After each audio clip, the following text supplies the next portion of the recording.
प्रभु यीशु मसीह के नाम में एक बार फिर से आज की शाम, बुधवार की शाम, इस अध्ययन में आप सब लोगों का स्वागत और अभिनंदन और परमेश्वर का धन्यवाद।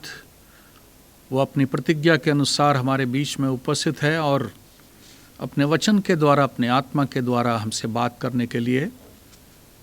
आइए हम अपने मन को, ध्यान को एकाग्र करके प्रार्थना करेंगे ताकि परमेश्वर हमारी सहायता करे, ताकि आज की शाम जब हम परमेश्वर के वचन का अध्ययन करते हैं, मनन करते हैं, पवित्र आत्मा हमारी सहायता करे ताकि हम उसको समझ पाएँ, उसको प्राप्त कर सकें, उसको ग्रहण कर सकें और उसको अपने जीवन में व्यवहारिक रूप में लागू कर सकें। आइए हम लोग प्रार्थना करेंगे। महान परमेश्वर, हम आपको धन्यवाद देते हैं आज की सुंदर शाम के लिए जो आपने हमें दिया कि हम आपके पुत्र यीशु के नाम में जमा होकर आपके वचन को जो पवित्र आत्मा की प्रेरणा के द्वारा रचा गया, लिखा गया, हमारे आत्मिक जीवन की उन्नति के लिए, बढ़ोतरी के लिए हम आपको धन्यवाद देते हैं। आपके वचन के लिए, उस खजाने के लिए परमेश्वर जो आपने हमारे लिए रखा, ताकि हम आत्मा में मजबूत हों, आपके महिमा के लिए जीवन बिता सकें। हम प्रार्थना करते हैं सुनने वालों के लिए प्रभु, जितने भी लोग सुनने वाले हैं, देखने वाले हैं, परमेश्वर सबको आशीषित करिए। आज के वचन से बात करिए प्रभु, ताकि ये वचन उनके हृदय के अंदर व्यक्तिगत जीवन के, व्यवहारिक जीवन में प्रभु इस्तेमाल हो सके, व्यवहारिक रूप से प्रभु जी उनके जीवन में प्रभाव डाल सके। मैं भी अपने आप को आपके हाथों में सौंपता हूँ। मैं मनुष्य, मैं अपनी ज़ुबान को, अपने होठों को, अपने ध्यान को, मन को, सब कुछ बहुत दीनता के साथ आपके चरणों में अर्पित करता हूँ। प्रभु पवित्र आत्मा मुझको अपनी अधीनता, अपनी अगुवाई में ले चलिए प्रभु, अपने अभिषेक में रखिए प्रभु। धन्यवाद करते हैं, यीशु मसीह के नाम से मांगते हैं, आमीन। जैसा आपको मालूम है कि पिछले बुधवार को हम लोगों ने पहला कुरिन्थियों उसके 13वें अध्याय में एक अंतिम पद है, उसको विषय मान करके मैं इस अध्ययन को ले रहा हूँ। और वो विषय, जैसे आप स्क्रीन में देख रहे होंगे, कि विश्वास, आशा और प्रेम। इन तीनों को हम अलग अलग नहीं कर सकते। अलग अलग शब्द, विषय तो हैं। विश्वास अलग विषय है, आशा भी अलग विषय है, प्रेम भी अलग विषय है, लेकिन ये तीनों आपस में इस तरह से जुड़े हुए हैं कि अगर हम एक का अध्ययन करेंगे, उसमें सारी चीज़ें, तीनों, बाकी दोनों चीज़ें शामिल हो जाती हैं। ये विषय मुझे कैसे मिला? बहुत ही रोचक घटना है। जब इस बाइबल अध्ययन को लेने के लिए जब मुझे निर्देशित किया गया, तो मैं सोच रहा था, प्रार्थना कर रहा था, मैं कौन सा विषय, किस विषय को प्रभु मैं ले सकूं, उसको कलीसिया के लोगों की आवश्यकता के लिए। तो मैं एक परिवार में मैं गया, तो एक बच्चे को मैंने देखा कि वो एक टी शर्ट पहने हुए है और उसमें, उसके टी शर्ट में लिखा हुआ था फेथ, होप एंड लव। वो देखने के बाद मुझे स्ट्राइक किया, मेरे मन के अंदर वो चीज़ बार बार आने लगी और मैंने प्रार्थना किया, क्या यही वो विषय है जिसको आप चाहते हैं प्रभु मैं कलीसिया के लोगों तक बांटूं? तो मुझे लगा कि ये एक परमेश्वर ने वो कन्फर्मेशन मुझे दिया, तब मैंने इस विषय को लिया। पिछले बुधवार को हम लोगों ने देखा कि उस 13वें पद में विश्वास, आशा और प्रेम स्थायी है। विश्वास, आशा और प्रेम स्थायी है और उस सब में बड़ा है प्रेम। और मैंने विश्वास के विषय में थोड़ा अध्ययन किया, और हालांकि ये बहुत बड़ा विषय है, लेकिन उसका एक छोटा सा पहलू मैं और बताना चाहता हूँ, ताकि इसके विषय में और थोड़ा सा ज्ञान हम सबको हो सके। विश्वास को दृढ़ करने के लिए, पिछली बार इसी बात पे मैंने समाप्त किया था कि हमें अपने विश्वास को दृढ़ करना है, अपने विश्वास को मजबूत करना है, हमें अपने विश्वास को बढ़ाना है।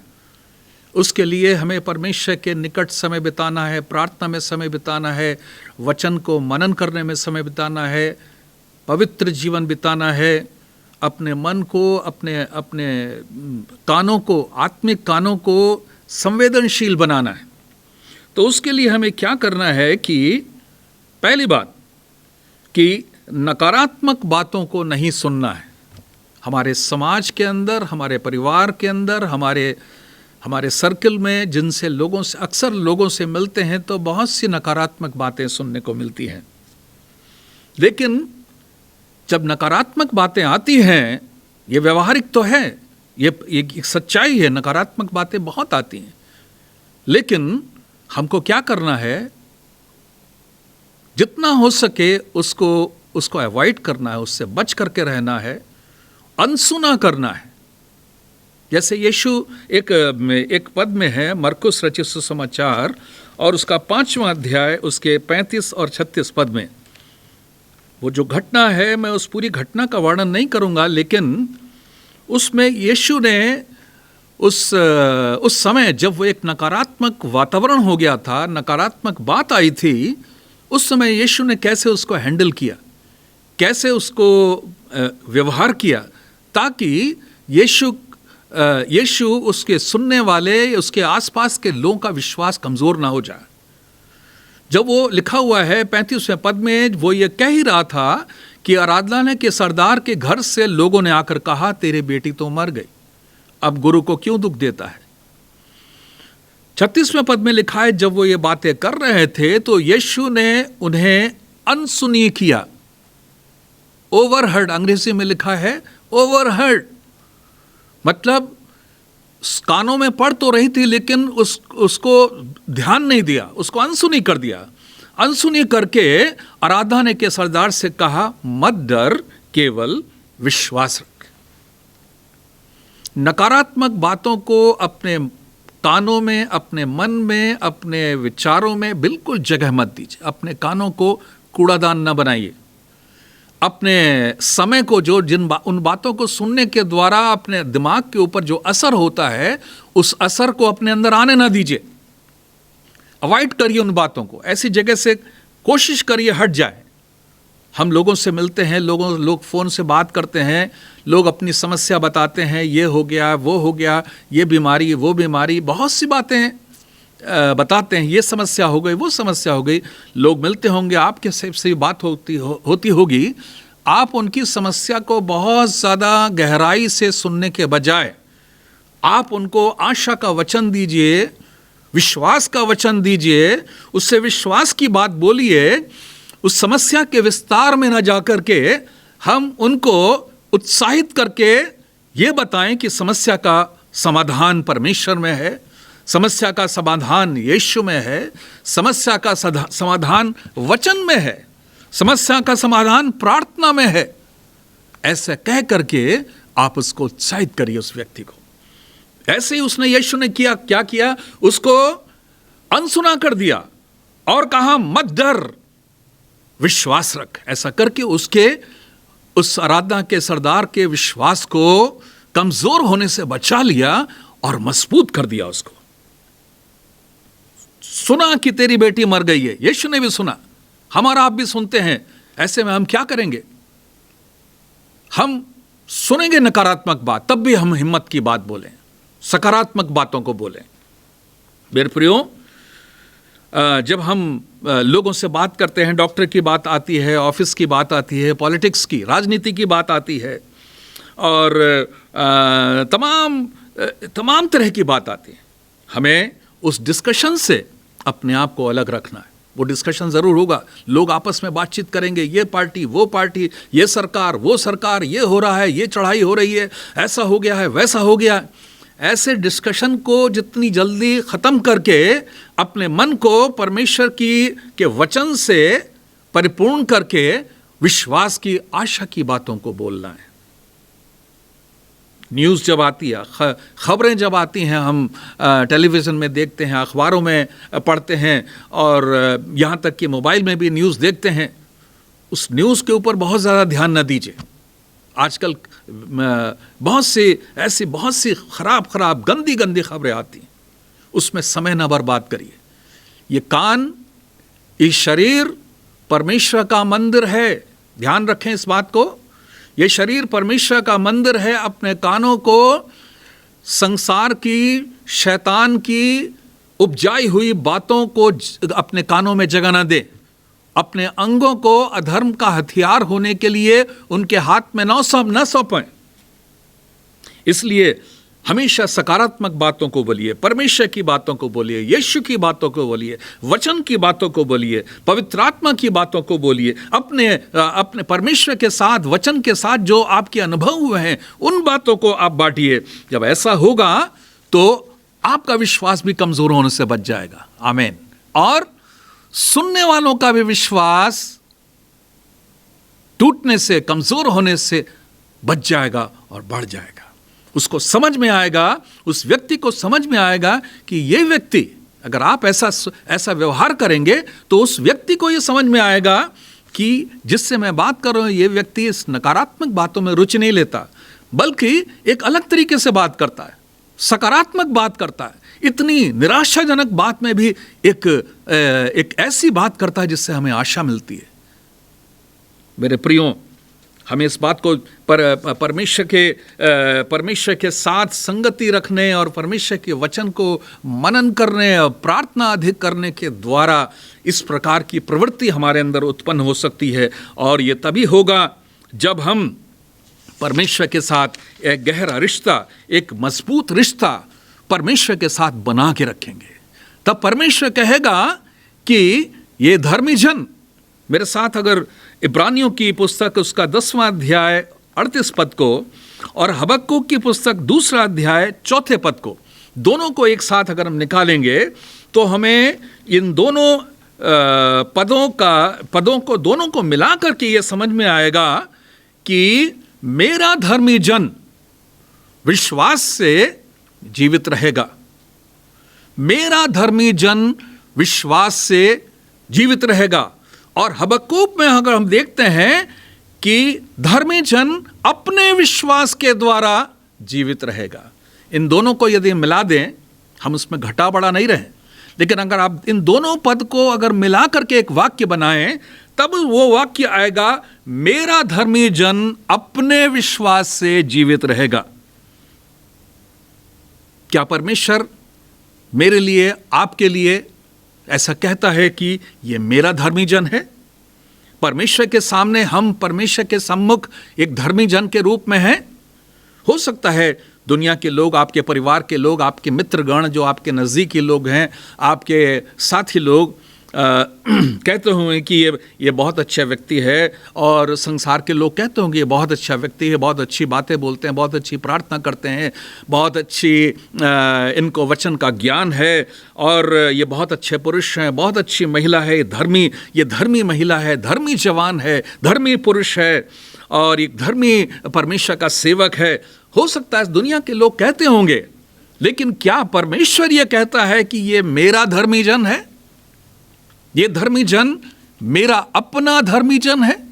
यीशु परमेश्वर के वचन में हम कई स्थानों पर पढ़ते हैं कि तू मेरा, यशायाह में पढ़ते हैं कि तू मेरा है, मैंने तुझे नाम लेके बुलाया है, नाम लेके पुकारा है, तू मेरा है, तू मेरी प्रजा है। कई जगह पर हम पढ़ते हैं, वो अचानक वो संदर्भ याद आ गया, इतिहास में 7वें अध्याय 14वें पद में लिखा है कि मेरी प्रजा के लोग, मेरी कलीसिया के लोग। मेरे प्रियो, परमेश्वर के साथ जब गहरा रिश्ता हमारा होता है, तब परमेश्वर हमको अपना, हम यीशु के लहू से खरीदे हुए तो हैं, उस पर विश्वास करके परमेश्वर के संतान तो बन गए हैं, लेकिन संसार में जीवन व्यतीत करते समय कई बार हम अपने संपर्क को परमेश्वर के साथ तोड़ने लगते हैं। जैसे हम फ़ोन पे बात करते हैं, कई बार क्या होता है कि कनेक्शन जो है ठीक से नहीं मिलता, बात कटती है, कभी कभी सुनाई नहीं देती, कॉल ड्रॉप हो जाती है, कभी आधी सुनाई देती है, कट कट के आती है, हमारी बात वहाँ तक नहीं पहुँचती, उनकी बात उसमें, उसके पीछे कारण क्या है? जो कनेक्शन है, जो सिम है या जो कनेक्शन है, उसमें कहीं ना कहीं गड़बड़ी है, कहीं ना कहीं कोई लूज है। तो अपने और परमेश्वर के साथ संबंधों की जांच करें कि हमारा परमेश्वर के साथ कैसा संबंध है। तो इस तरह से परमेश्वर को कहना है कि ये मेरा धर्मी जन है। दूसरी बात, अपने विश्वास से जीवित रहेगा, लिखा हुआ अपने विश्वास के द्वारा जीवित रहेगा, दूसरे के विश्वास के द्वारा नहीं, किसी और के विश्वास के द्वारा नहीं, आपके परिवार के लोगों के विश्वास के द्वारा नहीं, आपके पति के विश्वास के द्वारा या आपकी पत्नी के विश्वास के द्वारा या आपकी माँ के या आपके पिता के या आपके भाई के या आपके बहन के, आपके मित्र के या आपके पासबान के विश्वास के द्वारा आप जीवित रहेंगे, ऐसा नहीं लिखा है। अपने विश्वास के द्वारा, मैं अपने विश्वास के द्वारा जीवित रहूंगा।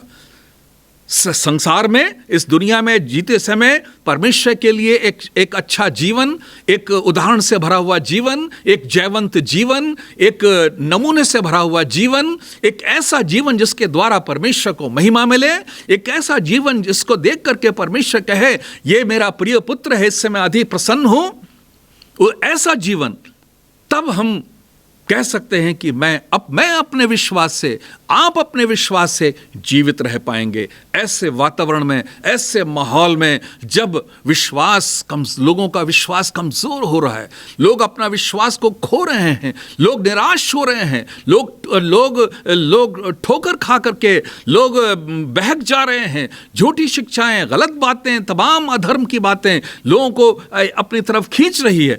ऐसे समय में हमें अपने विश्वास को मजबूत करना है, ताकि परमेश्वर कहे कि धर्मी अपने विश्वास के द्वारा जीवित रहेगा। हम दूसरे विश्वास का सहारा न लें, अपने परिवारजनों को, अपने पासबान या अपने किसी और व्यक्ति के प्रार्थना के ऊपर निर्भर न रहें कि जब फलां व्यक्ति, फलाना अगुआ या फलां पास्टर प्रार्थना करेंगे तभी मुझे चंगाई मिलेगी, तभी मेरी परेशानियां दूर होंगी। नहीं, जितना हम सुनते हैं, जितना पढ़ते हैं, हम अपने परमेश्वर के सेवकों को, जो लोग हमें सिखाते हैं, उनके प्रति धन्यवादित जरूर होना है, क्योंकि हमने उनसे सीखा।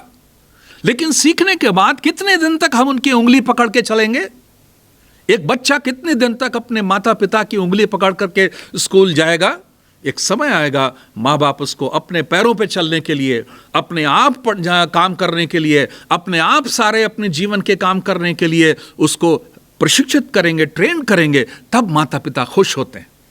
तभी हमारे जो हमारे सीनियर्स, जब हमारे पास्टर लोग हैं, हमको शिक्षा देने वाले लोग हैं, वो लोग हमको देख के खुश होंगे कि देखो ये अपने विश्वास में मजबूत हो गया। यीशु ने कई बार इस बात को दोहराया कि जा, तेरे विश्वास ने तुझको चंगा कर दिया, जा, तेरे विश्वास ने तुझे चंगा, जैसे तेरा विश्वास है वैसा ही तेरे साथ हो जाए।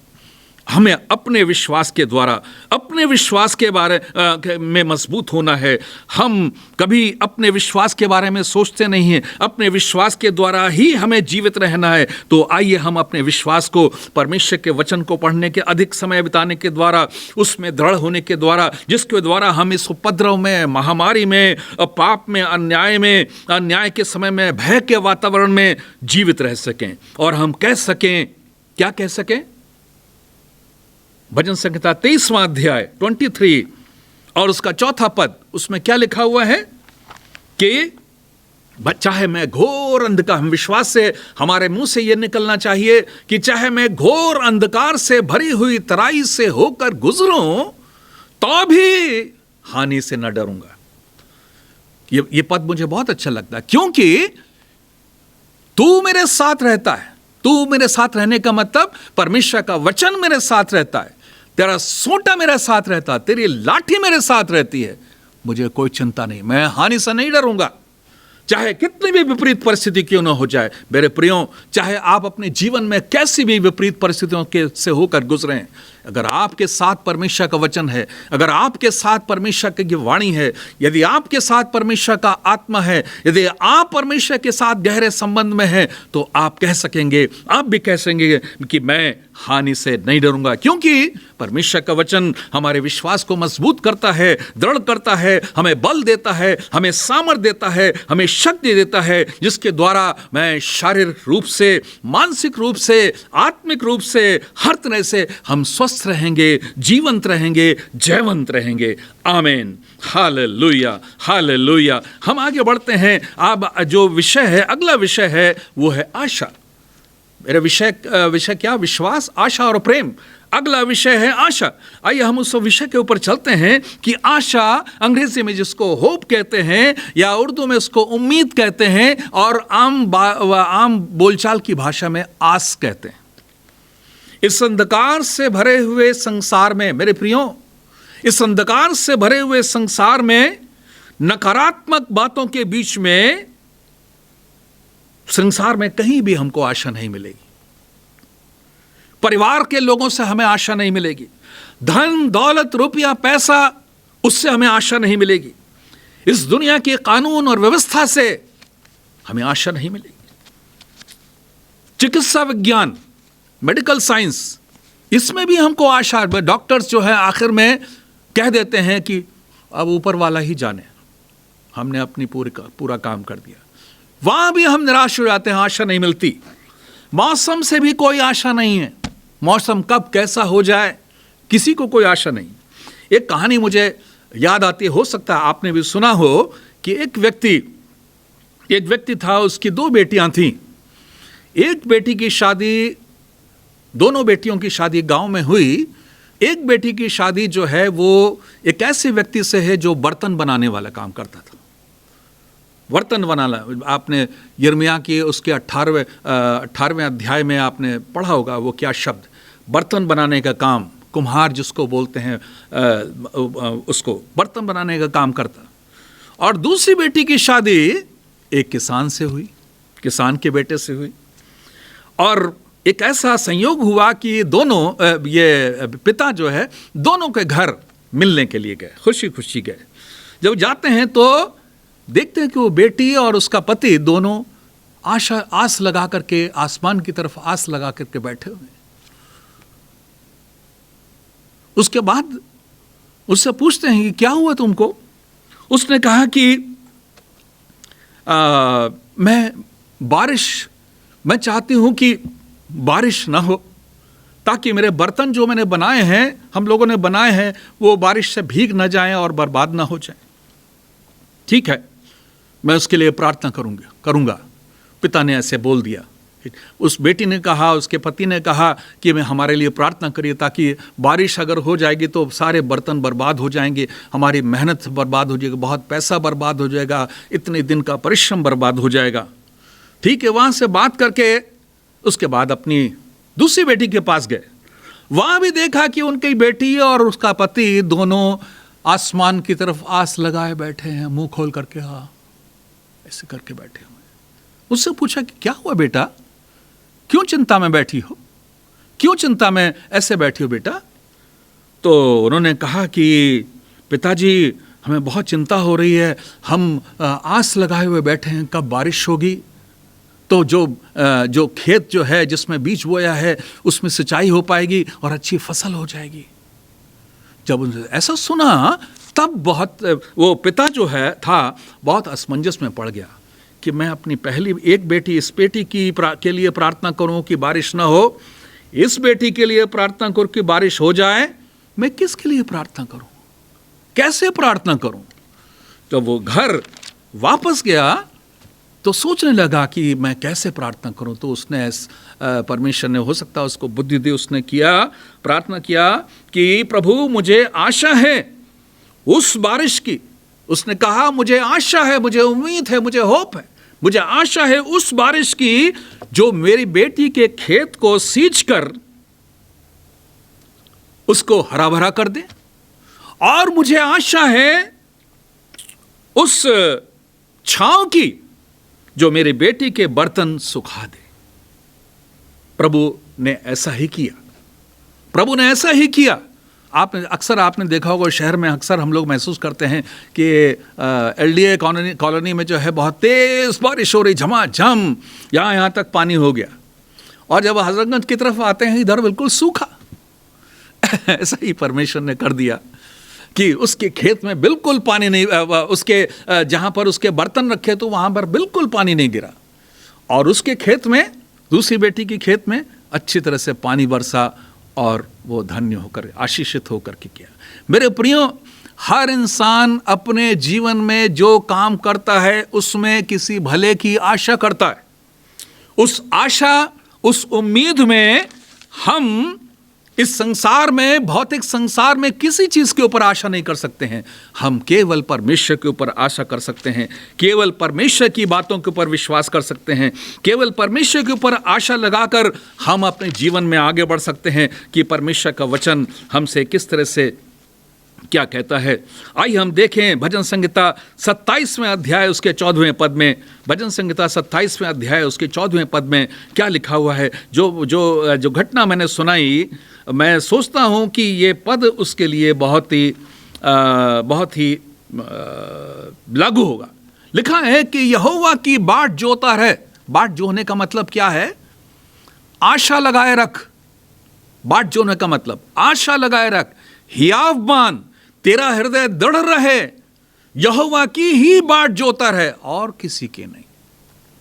परमेश्वर यहोवा की बाट जोने, उसके ऊपर आशा लगाने के अलावा और कोई दूसरा रास्ता नहीं और कोई दूसरा उपाय नहीं। मेरे प्रियो, हमें परमेश्वर की कार्य की बाट जोने का मतलब हमें परमेश्वर के कार्य की आशा देखना है, परमेश्वर के सामर्थ्य की आशा देखना है, परमेश्वर की योजना पूरी होने की आशा देखना है, परमेश्वर की इच्छा पूरी होने की आशा देखना है।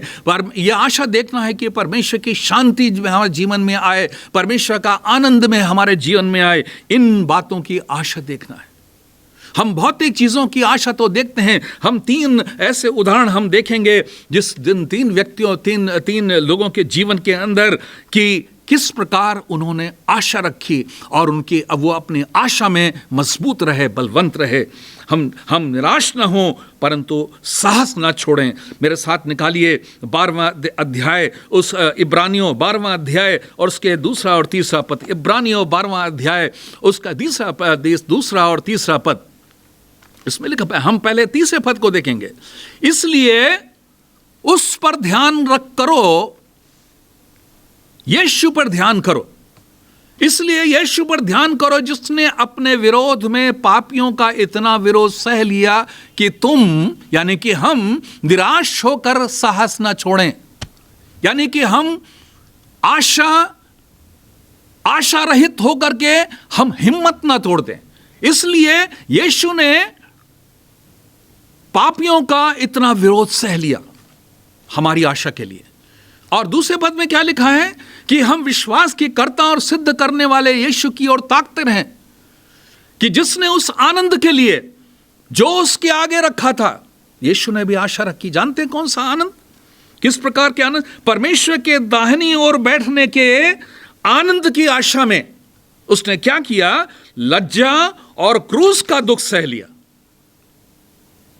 परमेश्वर के दाहिनी ओर, परमेश्वर के निकट, परमेश्वर के दाहिनी ओर बैठने की आशा में उसने लज्जा, अपनी शर्म की चिंता नहीं की, क्रूस के यातना की चिंता नहीं की, क्रूस की मौत की चिंता नहीं की, बल्कि वो उस तमाम बातों से होकर गुजरते हुए वो परमेश्वर के दाहिने हाथ बैठ गया।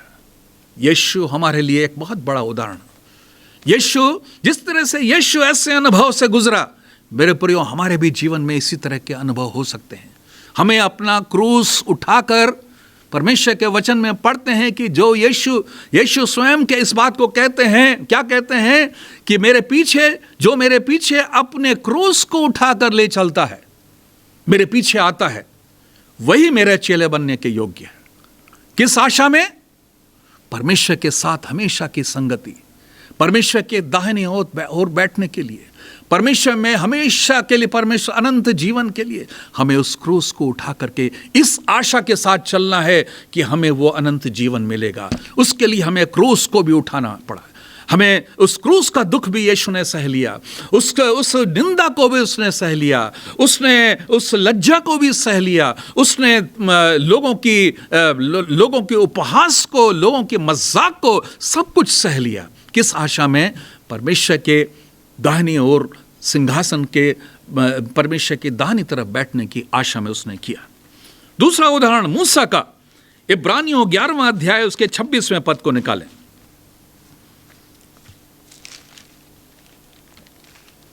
24 से 27 तक हम देखेंगे। विश्वासी से मूसा ने सयाना होकर फिरौन की बेटी का पुत्र कहलाने से इनकार किया, इसलिए कि उसे पाप में थोड़े दिन दुख भोगने से परमेश्वर के लोगों के साथ दुख भोगना अधिक उत्तम लगा। उसने मसीह के कारण निंदित होने को मिस्र के भंडार से बड़ा धन समझा, क्योंकि उसकी आंखें फल पाने की ओर लगी हुई थी। विश्वास से राजा के क्रोध से न डरकर उसने मिस्र को छोड़ दिया, क्योंकि वह अनदेखों को मानो देखता हुआ दृढ़ रहा। मेरे प्रियो, मूसा ने क्या किया? मूसा की आंखें फल पाने की ओर, फल पाने की आशा में अनदेखे को देखता हुआ दृढ़ रहा। फल पाने की आशा में। कौन सा फल पाने की आशा में? वो संसार का फल नहीं, भौतिक प्रतिफल नहीं, बल्कि उस अनंत काल के जीवन, उस फल को, उस प्रतिफल को जो परमेश्वर उसको देने जा रहा है, उस फल को पाने की आशा में उसने अनदेखे को, जिसको उसने अपनी आंखों से देखा ही नहीं, उन बातों को, अनदेखी चीजों को देखते हुए दो दृढ़ रहा अपने विश्वास में, अपनी आशा में दृढ़ रहा। उसने निंदा सह ली, लेकिन उसने आशा नहीं छोड़ी। उसने दुख भोग लिया। उसने फिरौन की बेटी का पुत्र कहलाने से इनकार कर दिया। उसने मिस्र के सिंहासन और भंडार, मिस्र के बड़े भंडार को भी ठुकरा दिया। किस आशा में? उस अनदेखे को देखता हुआ वो दृढ़ रहा है। जो अनदेखी आशा, जो अनदेखा है, जो जिसकी ओर उसकी आंखें लगी हुई थी, उस आशा में कि वो फल उसको मिलेगा। परमेश्वर की योजना को, परमेश्वर की बुलाहट को, परमेश्वर की इच्छा को पूरा करने की योजना की ओर अपनी आंखों को लगा करके वो देख रहा था। उस बुलाहट की आशा को देख रहा था। परमेश्वर ने जिस लिए उसको बुलाया, उस झाड़ी में दर्शन दे करके परमेश्वर ने उसको बुलाया, उस बुलाहट को पूरा करने के लिए वो उम्मीद लगाए हुए बैठा था, आशा। तीसरा उदाहरण, अब्राहम। रोमियो उसका 4 अध्याय उसका 18वां पद। रोमियो, मेरे साथ, रोमियो और 4 अध्याय और उसका 18वें पद में हम देखते हैं, अब्राहम ने निराशा में भी आशा रखकर विश्वास किया। देखिए, विश्वास करने के लिए परिस्थिति क्या थी? बिल्कुल निराशाजनक परिस्थिति थी। उसकी उम्र, सारा की उम्र ऐसी थी कि जो प्रतिज्ञा परमेश्वर ने उसको दी थी, वो भौतिक रूप से, सांसारिक रूप से, सांसारिक ने दुनिया में मेडिकल साइंस के अनुसार वो पूरी नहीं हो सकती थी। उसमें बिल्कुल कहीं से भी उम्मीद नहीं थी। लेकिन उस नकारात्मक परिस्थिति में भी मूसा ने, उस निराशाजनक परिस्थिति में भी मूसा ने आशा रखकर विश्वास किया। किस पर विश्वास किया? परमेश्वर के वचन पर विश्वास किया, परमेश्वर की प्रतिज्ञा के पर विश्वास किया। निराशा में भी आशा रखा, विश्वास को दृढ़ किया, विश्वास में निर्बल नहीं हुआ, विश्वास को निर्बल नहीं होने दिया। अब्राहम के अंदर उसकी निराशा में भी जो आशा ने क्या किया, आशा जो विषय है, आशा ने क्या किया? उसके विश्वास को दृढ़ किया, उसके विश्वास को निर्बल नहीं होने दिया, और परमेश्वर की पूरा, और इस बात के ऊपर उसने भरोसा कि परमेश्वर अपनी प्रतिज्ञा पूरा करने में समर्थ है। ये थी उसकी आशा। हालेलुया। मेरे प्रियो, ये 3 जो उदाहरण परमेश्वर के वचन में हम पढ़ते हैं, उसमें हम देखते हैं कि किस प्रकार यीशु, किस प्रकार मूसा, किस प्रकार अब्राहम उस आशा में जिन चीजों को उसने अपनी आंखों से देखा ही नहीं, विश्वास की परिभाषा में यह आता है अनदेखी चीजों का प्रमाण, आशा की हुई वस्तुओं के और अनदेखी चीजों का परिणाम। हम जिन बातों की आशा करते हैं, वो आशा किस पर होनी चाहिए? परमेश्वर के वचन के ऊपर आधारित होनी चाहिए, परमेश्वर की प्रतिज्ञा के ऊपर आधारित होनी चाहिए, परमेश्वर की आत्मा की सहमति में होना चाहिए, परमेश्वर की योजना के अंतर्गत होनी चाहिए हमारी आशा। हर चीज़ की यूं ही आशा करने लगे, बहुत सी आशा टूट जाएगी, हम निराशा में पड़ जाएंगे, हम डिप्रेशन में चले जाएंगे, हम बहुत सी समस्याओं में डूब जाएंगे अगर ऐसी चीज़ों की आशा करेंगे कि जो चीज़ परमेश्वर की इच्छा और योजना के अनुसार नहीं। हम कई बार किसी चीज़ का चुनाव पहले कर लेते हैं, हम पहले ही किसी चीज़ को पसंद कर लेते हैं और उसके बाद प्रार्थना करते हैं, परमेश्वर ये चीज़ मेरे जीवन में हो जाए, मैं आशा करता हूँ प्रभु, मैं विश्वास करता हूँ, मैं आशा करता हूँ प्रभु आप इसको पूरा करेंगे, मैं उपवास रख रहा हूँ, मैं प्रार्थना कर रहा हूँ, मैं आपसे मांग रहा हूँ, आपने कहा मांगो तो दिया जाएगा। बिना परमेश्वर की योजना, बिना परमेश्वर की इच्छा, बिना परमेश्वर के उस मन को जाने हुए अगर हम किसी चीज़ को पहले से ही चुन करके उसके लिए आशा करेंगे, हम ठोकर खा जाएंगे। इसलिए मेरे प्रियो, अगर हम किसी भी चीज को अपने जीवन के अंदर पाना चाहते हैं तो पहले परमेश्वर की इच्छा को जानिए, पहले परमेश्वर की इच्छा को ढूंढिए, पहले परमेश्वर। अगर हम निराशा से, अवसाद से, डिप्रेशन से बचना है, अगर नकारात्मक परिस्थितियों से बचना है, परमेश्वर की इच्छा को, उसकी योजना को जान करके तब परमेश्वर पर आशा लगाइए। हमें क्या करना है? आशा के अंगीकार को दृढ़ता से थामे रहना है। परमेश्वर जिस चीज की हमें आशा देता है, परमेश्वर हमको क्या क्या आशा देता है कि ये शरीर जो है, ये नाशवान शरीर मिट्टी में जब मिल जाएगा, नाशवान अविनाशी को पहन लेगा, नाशवान अविनाशी को पहन लेगा। ये आशा है, धन्य आशा हमारे लिए। यीशु एक दिन बादलों पर आएगा अपने लोगों को लेने के लिए, ये हमारे लिए आशा है। उसके लिए हमें तैयार होना है। वो आशा परमेश्वर के वचन के प्रतिज्ञा के अनुसार है। उसकी हम आस करते हैं, उसकी आशा लगाते हैं, उसकी उम्मीद करते हैं, उसकी चाह में, उसकी बाट जोते हुए अपने जीवन को व्यतीत करते हैं। उस इब्रानियों और उसके 10वें अध्याय और उसके 23वें पद को हम देखें तो उसमें हम पाएंगे कि क्या लिखा है। आशा के अंगीकार को, इब्रानियों 10वां अध्याय 23वें पद में देखिए, आओ हम अपनी आशा के अंगीकार को दृढ़ता से थामे रहें, क्योंकि जिसने प्रतिज्ञा की है वो सच्चा है। देखिए, एक सच्चे परमेश्वर की प्रतिज्ञा की पूरे होने की आशा। अगर आपके जीवन में परमेश्वर ने किसी चीज की प्रतिज्ञा की है, आप उस प्रतिज्ञा को पूरा होने के लिए आशा रखिए, वो जरूर पूरी होगी। चाहे वो चंगाई की हो, चाहे वो नौकरी की हो, चाहे वो बिजनेस की हो, चाहे वो पढ़ाई की हो, चाहे वो शादी की हो, चाहे वो कोई भी चीज की, किसी भी चीज की हो, यदि परमेश्वर ने आपको ये आशा दी है, जरूर पूरा होगा। आमीन, जरूर पूरा होगा। उसको हमें क्या करना है? उस आशा को, उस आशा के अंगीकार को अपने मुंह से अंगीकार करिए कि प्रभु ये मुझे जरूर देगा। मुंह से बोल करके उसको दृढ़ता से थामे रहिए, छोड़िए नहीं उसको, थामे रहिए। जिसने प्रतिज्ञा की है वो सच्चा है, वो झूठा नहीं है, मनुष्य नहीं है।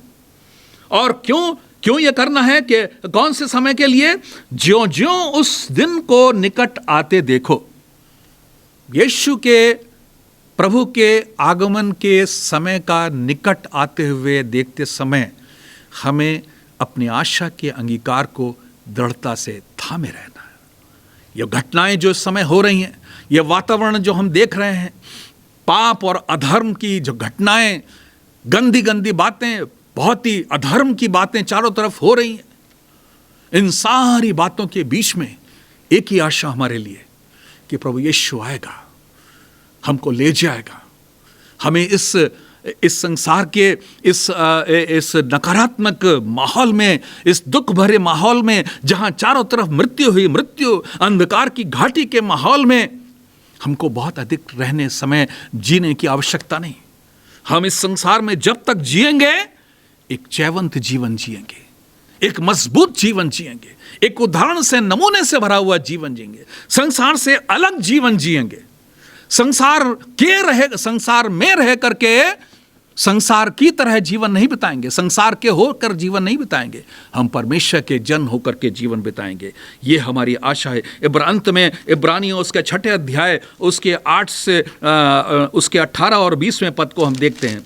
18 और 20वां पद इसमें लिखा है, उसके अंत में लिखा है, ताकि बेबदल बातों के द्वारा जिनके विषय में परमेश्वर का झूठा ठहरना अनहोना है, दृढ़ता से हमारा ढांढस बन जाए। जो शरण लेने के लिए है इसलिए दौड़ें कि उस आशा को जो सामने रखी हुई है प्राप्त करें।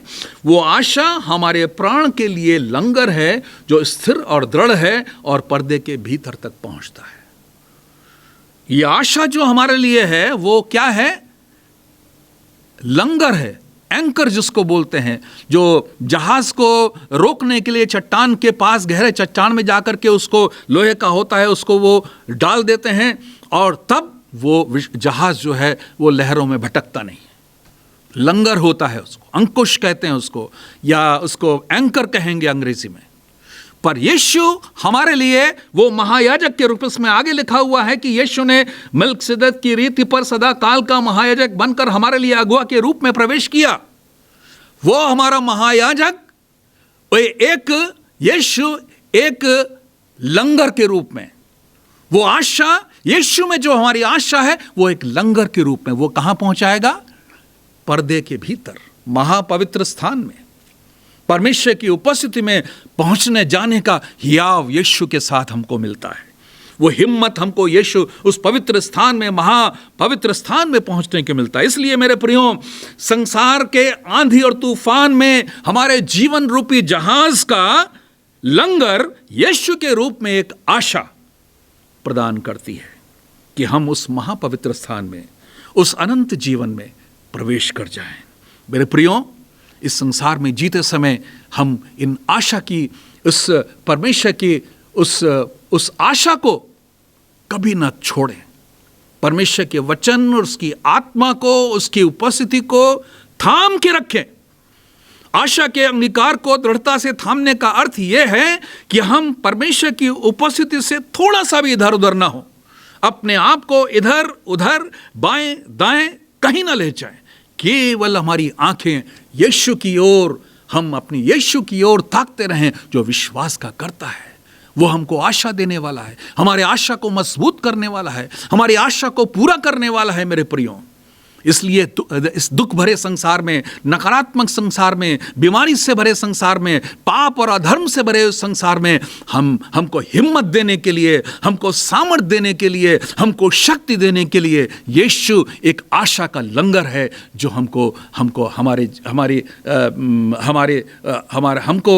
परमेश्वर के उस महापवित्र स्थान में प्रवेश करने की गारंटी देता है। आइए हम प्रार्थना करेंगे। परमेश्वर, हम आपको बहुत धन्यवाद देते हैं उस धन्य आशा के लिए परमेश्वर, जो आपने हमें आपके पुत्र यीशु के द्वारा एक लंगर के रूप में दिया। परमेश्वर, हम आपको धन्यवाद देते हैं प्रभु, ऐसे निराशा और नकारात्मक वातावरण में प्रभु जी, जब हमारे मन का दिया जब बुझने लगता है, आशा के उस आंधी और तूफान में प्रभु जी हमारे मन का दिया जब बुझने लगता है, प्रभु आप अपने आत्मा के द्वारा, अपने वचन के द्वारा एक बार फिर से उसको जला करके हमारी आशा को और बलवंत बनाते हैं, हमारी आशा को और मजबूत बनाते हैं, हमारी आशा को एक दृढ़ स्थान देते हैं। प्रभु, हमारे लिए यीशु, आप हमारे लिए एक एंकर बन करके, एक लंगर बन करके प्रभु जी तैयार रहते हैं। हमारे जहाज को, हमारे जीवन को डूबने नहीं देते हैं प्रभु जी, हमको छोड़ते नहीं प्रभु जी। हम आपको बहुत बहुत धन्यवाद देते हैं इस वचन के लिए, धन्यवाद करते हैं। हमें से हर एक जो सुनता है, सुन रहा होगा, इस समय देख रहा होगा प्रभु, हर एक के जीवन में ऐसी ही तमाम परिस्थितियां हैं, उनके सामने निराशाजनक अंधकार है प्रभु जी। ऐसे में प्रभु जी मदद करिए, पवित्र आत्मा मदद करिए, परमेश्वर के वचन की प्रतिज्ञाओं को स्मरण दिलाइए, ताकि वो उस आशा को जो आपके वचन के अंदर है, जिसको पूरा करने के लिए आप सच्चे हैं, उसको दृढ़ता से थामे रहें और आगे बढ़ते चले जाएं। धन्यवाद करते हैं, यीशु के नाम में इस प्रार्थना को मांगते हैं, आमीन। परमेश्वर आप सबको आशीष दे। अगले बुधवार को बाकी चीज़ों को हम देखेंगे।